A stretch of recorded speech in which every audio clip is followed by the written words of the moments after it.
Episode 3. Kinda crazy how like we're back on the bandwagon because for the longest time these Marvel shows come out and we're like, oh yeah, that kinda happened.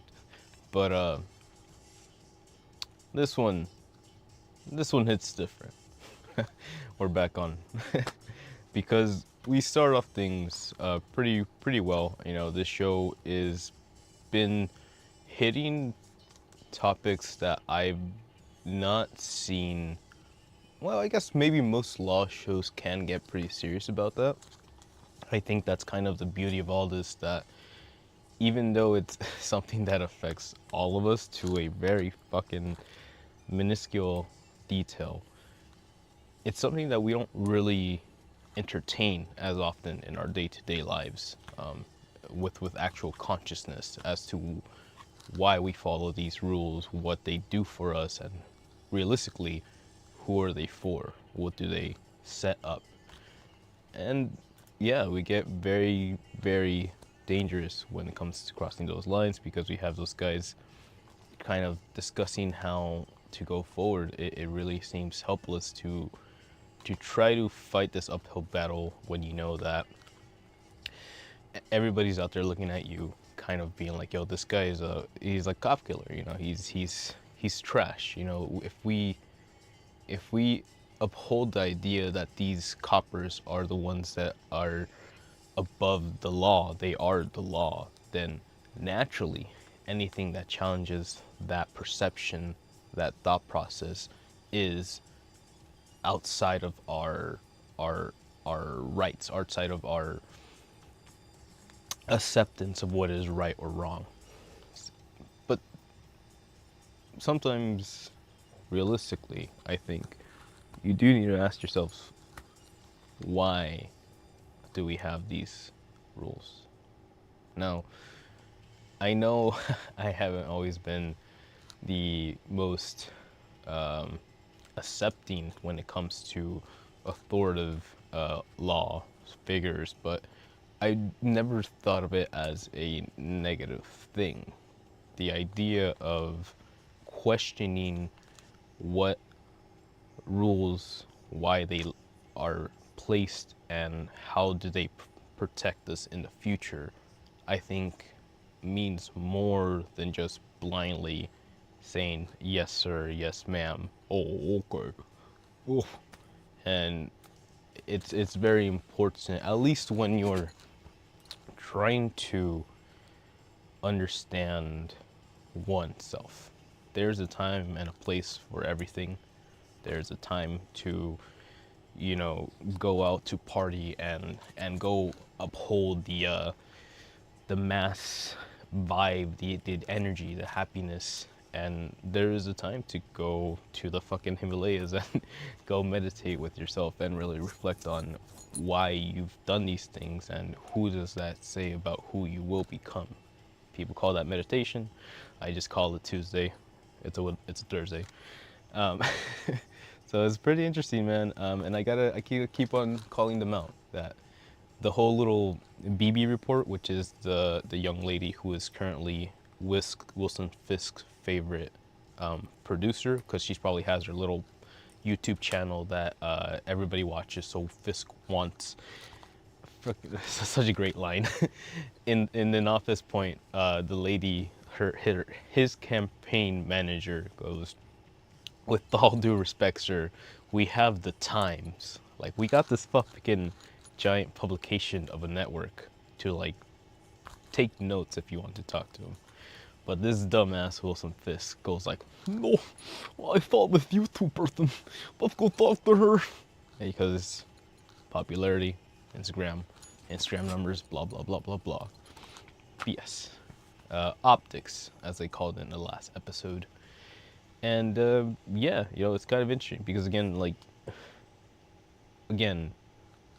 the Times is supposed to be this beacon of news reporting, this bastion of information that is going to be sent throughout the heavens and all of America. But who decided that? And why did that work for the longest time? And right now, is it working? What is the new thing? Who decides to question?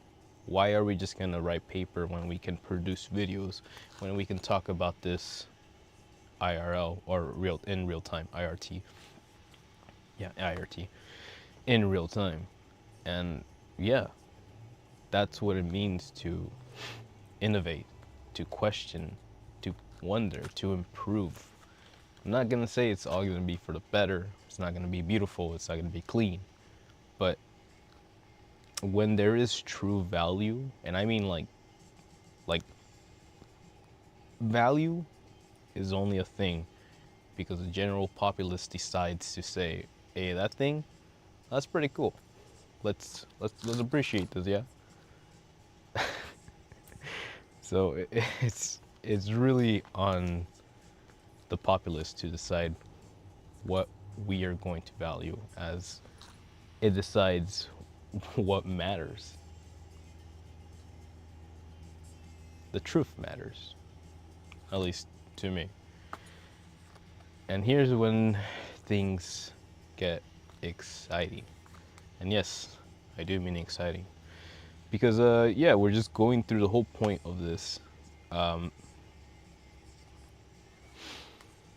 That while there is a system in play, there is a judicial system that we have learned to believe in and to count on and to say, oh, the judge hit the gavel. That is done deal.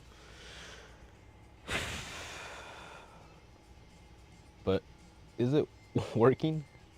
Is it still doing the purest job it was intended to do? Or what do we have in our current judicial system, our current legislative system, our current senator system, senatorial? And man,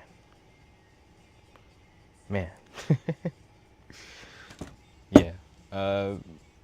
The whole idea of there's this little parallel, and I noticed it when they shifted from Wilson Fisk's Knuckles when he's talking to his wife at breakfast, kind of like showing their relationship status, the status quo, and both quiet, eating their breakfast. She's drinking her tea or whatever, and TLDR, the wife goes like, "Yo, man, it's the mafia guys are it's a mess out there. Like, shit's breaking down.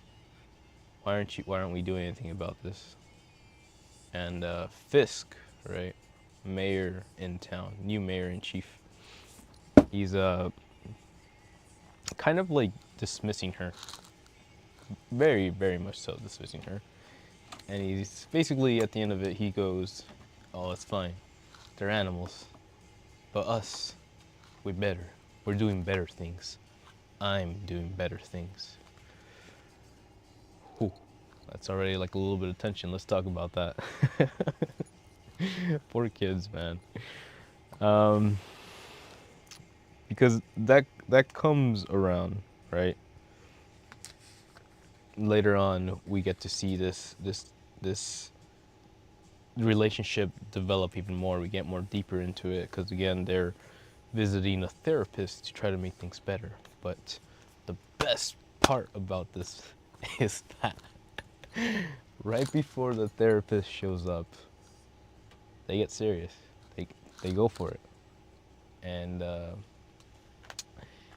essentially because things were breaking down, and her name is Vanessa, I believe, right? His wife. Because Vanessa had been running everything for so long without Fisk, it kind of became her identity, I would say. She was good at it, she enjoyed it, and she had fun inside the company. And then Fisk returns, and yeah, it changes everything. Chaos ensues. Chaos, just another word for the unnatural law of order, of disorder. If there is a law of order, there is a natural reaction opposing to it. And that, ladies and gentlemen, is the balance of the universe. The force. But in doing so, he starts to kind of create a diversion between him and his wife, because he understands that she did good and she did great, and he left her, basically TLDR, he left her. He had to go rebuild himself, but he left her essentially without a word and all that stuff. So she did her own thing, but him coming back kind of like makes him go like instead of just like really talking about things, because I guess maybe things, there was nothing left to talk about, but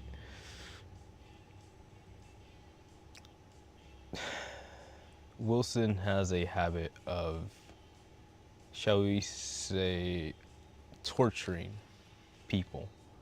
And this torture doesn't always mean something physical, right? Because we don't see Fisk be terrible to his wife, or he last shower, blah blah blah. But there is a division there, because when you don't talk about things, i.e., your wife hooking up with one of the mob bosses while you were gone meditating in the Himalayas, it builds resentment. And resentment is an interesting concept, because it really brings out the worst in someone, right? Because instead of just naturally processing things, maybe talking it out, maybe punching it out if you're to that level, figure things out, meditation, etc., you're essentially letting something brew in the background, and even though you're not paying attention to it, it's still taking up you. Like so.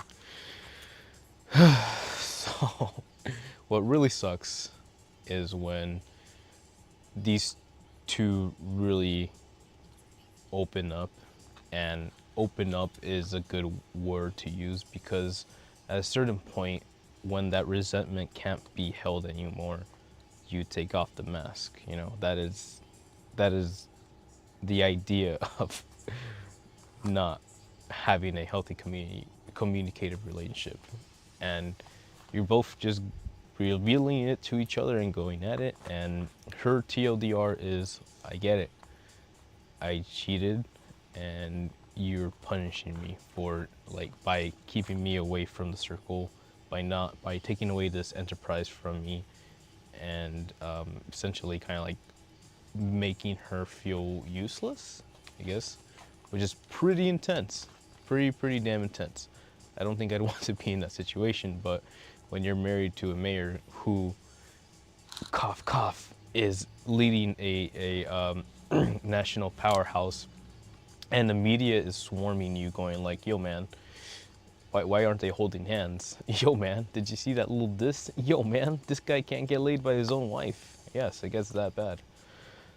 It says a lot about the person, right? That is the concern. Because if your own spouse can't love you, who the fuck are you? And that's where we get back to it. How you do anything is how you do everything. Because to the very core, this man feels negative things. And no amount of Himalaya soul searching has done that for him. But, you know, that's what we want to focus on is when a man, a boy, a child with that level of resentment, going back, resentment, suddenly gets the keys to the city. What sort of order or chaos do we expect?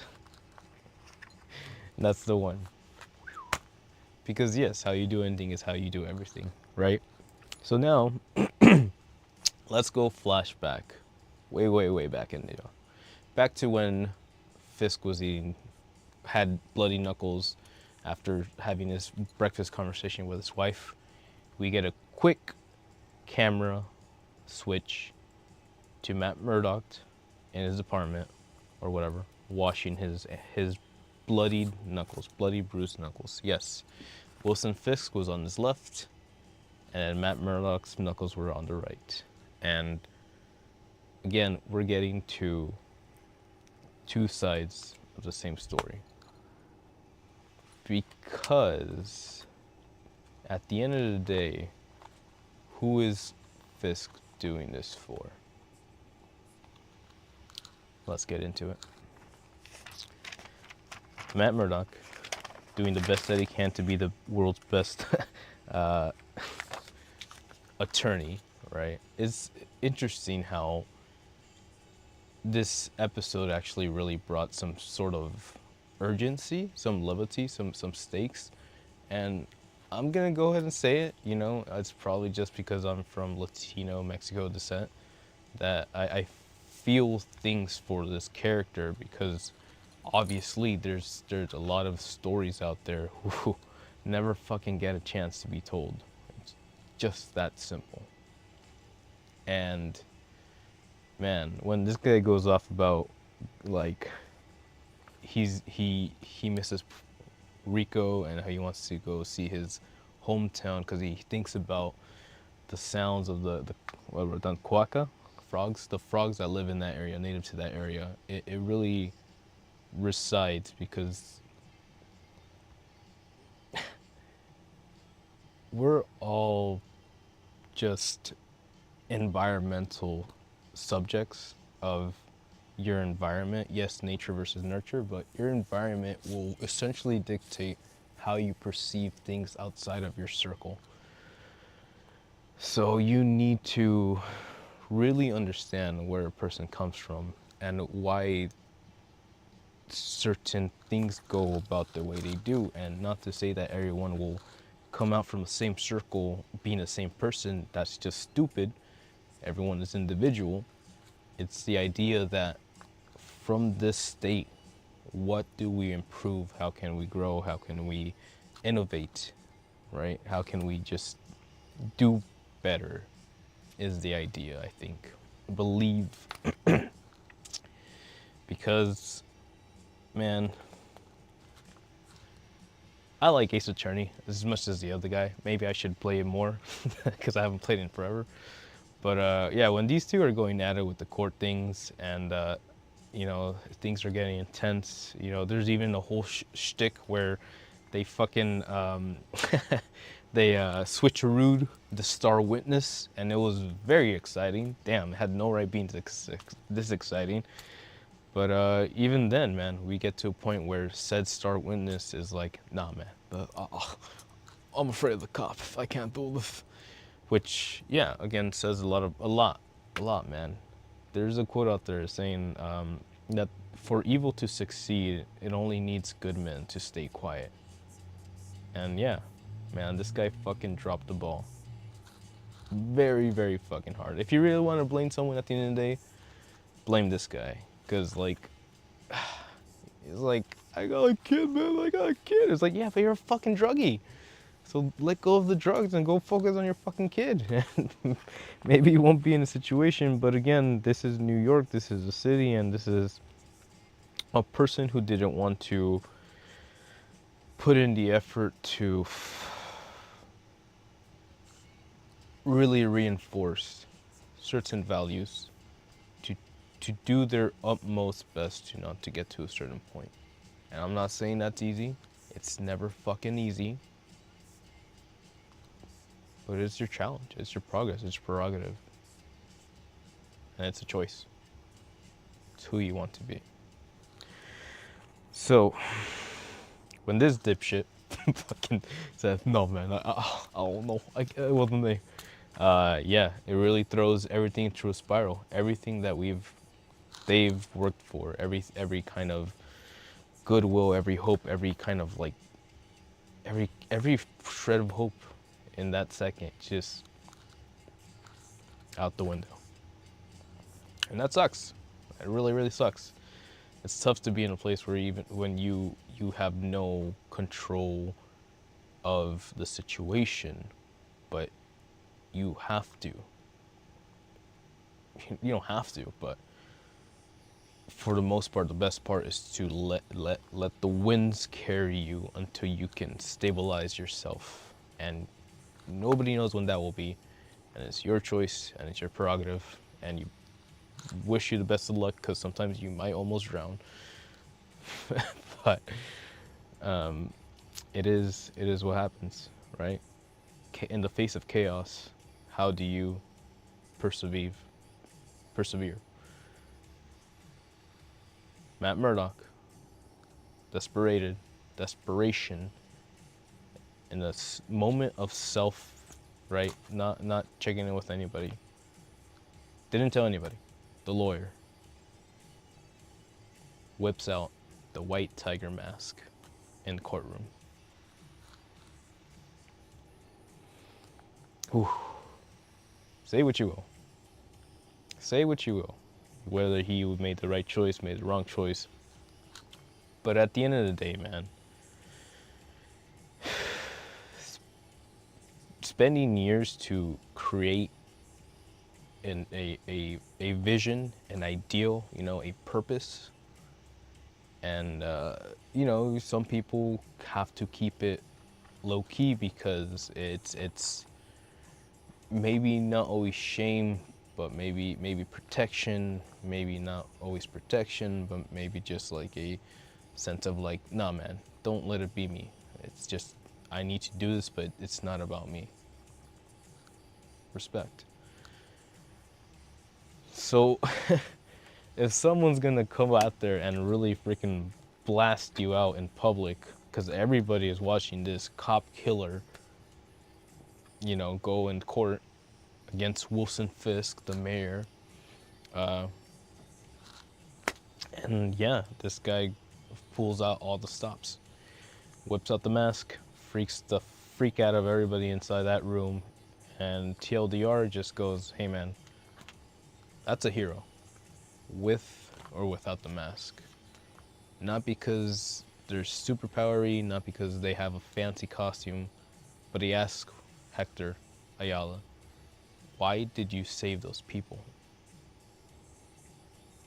I fucking love this guy. Because it was the right thing to do. 3 times. All you need to know. And so, we get the verdict. One last second though. We do see a little bit of the opposition, the prosecutor, really tried to instill fear into the public jury, the public jury, explaining what exactly happens when you get run over by a subway train. And like, sure, we know this information now, but did we really need it? And why did you tell us? And why are you here? So, jury passes. Not guilty. All 3 counts. Breath of fresh air. A sigh of relief. White knuckles going red again. And everything is nice. Everything is good. For one night. For one moment. For one day. The system worked.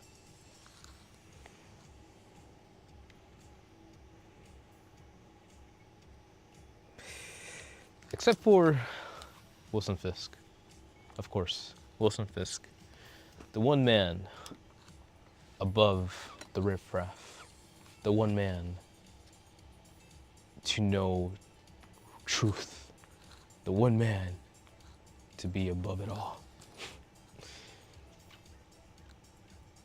Courts fail. Juries get it wrong. Direct quote from Wilson Fisk as he's, again, asking this YouTuber girl, BB's report, and not the New York Times, to talk about this. Going straight to the masses, ignoring the business side.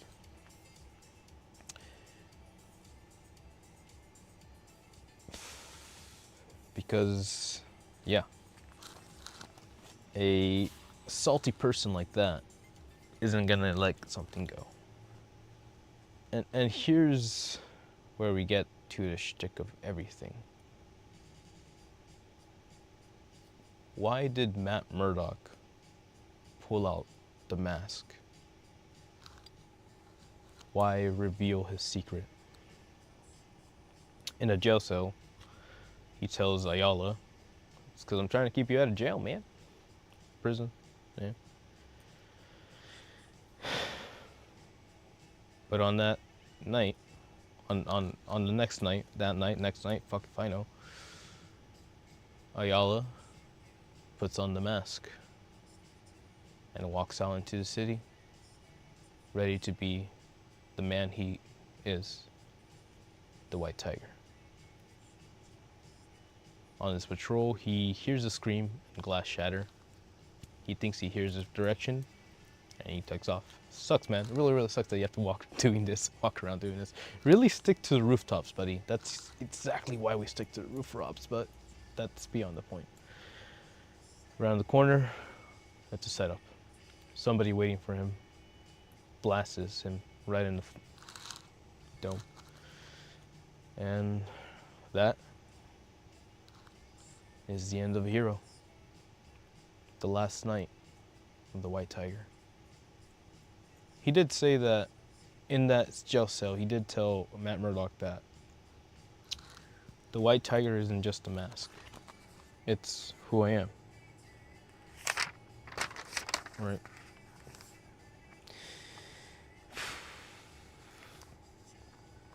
And we talked about last week, we talked about Superman. We like to talk about Superman. Let's talk about Superman one more time. You like Superman? Okay, let's talk about Superman one more time. Superman from Kill Bill, Part 2. Bill says that Superman is his favorite because while everybody puts on a suit to be Spider-Man, to be Batman, to be Green Lantern, Superman puts on a suit to be himself. It's the one time that he can actually fully let go of his restraints, his little business suit, and he can take off into the sky and fucking fly faster than a speeding bullet.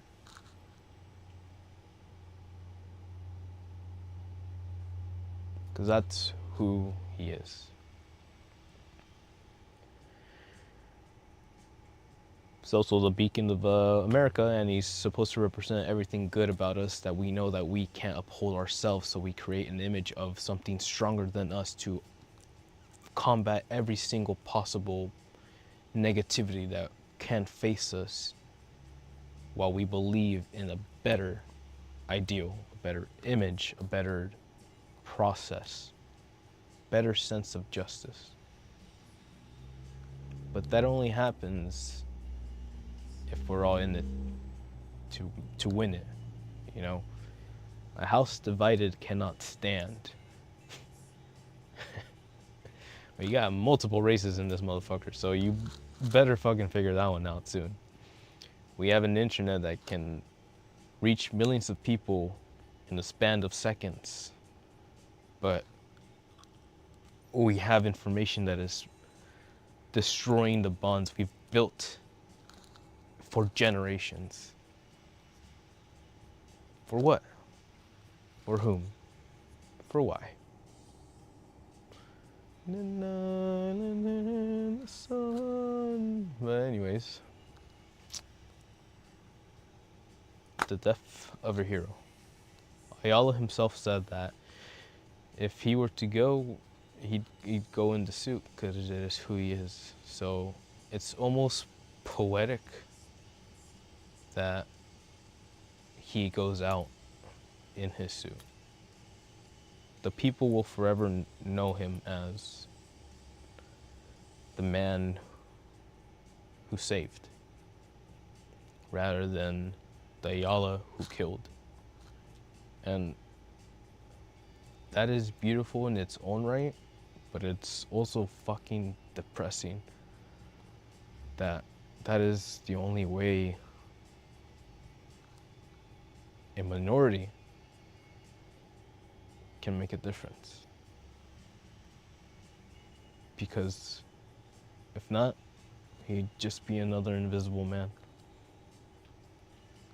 And there's too many good people out there who are not being respected the way that dumbasses, douchebags, and fearmongers are being feared. Did you ever watch Bug's Life? You know those grasshoppers, little fuckers?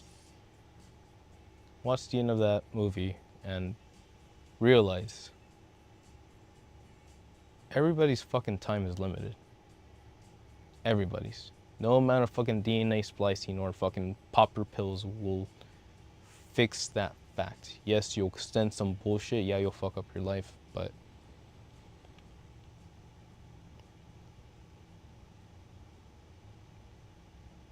all that really matters is what happens after.